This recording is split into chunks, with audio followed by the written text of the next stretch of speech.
আমাৰ এই ৰাস্তাটো আপোনাৰ খাৰুপেটীয়া নগৰৰ পৰা আধা কিলোমিটাৰ কাষতে এইটো পাণবাৰী ৰোড। এই ৰাস্তাটো একেবাৰে সদাব্যস্ত।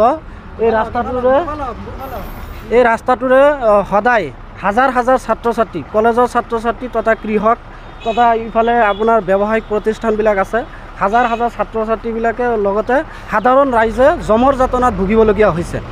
কোনো ইয়াৰ দলগাঁও সমষ্টিৰ স্থানীয় বিধায়ক মুজিবুৰ ৰহমানো ইয়াৰ ওপৰত কোনো কাণ সাৰ নাই। তাৰপিছত আপোনাৰ লোক নিৰ্মাণ বিভাগৰো কোনো কাণ সাৰ নাই।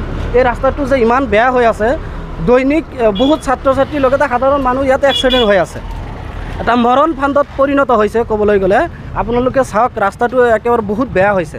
গতিকে আমি অলপ বৰষুণ দিলে পানী জমা হয়, বোকাৰ সৃষ্টি হয়, একেবাৰে অহা যোৱা কৰিব নোৱাৰি। আপোনালোকে কেমেৰাটো ঘূৰালে গম পাব, বহুত একেবাৰে হাজাৰ হাজাৰ মানুহ আপোনাৰ নেপালী বজাৰ, মচিতা, পাণবাৰী, শ্যামটিলা এইবিলাক মানুহ খাৰুপেটীয়া ফালে আহিলে মূল পথটো এইটো, খাৰুপেটীয়া নগৰৰ পৰা জাষ্ট আধা কিলোমিটাৰ দূৰত। এইটোৱে আহ্বান জনাওঁ। আমাৰ স্থানীয় বিধায়ক মুজিবুৰ ৰহমান ডাঙৰীয়া আছে আৰু লোক নিৰ্মাণ বিভাগৰ বিভাগীয় কৰ্তৃপক্ষক আমি দাবী এইটোৱে জনাওঁ যে ৰাস্তাটো আমাৰ মেৰামতি কৰি দিব লাগে ৰাইজৰ সুবিধাৰ কাৰণে।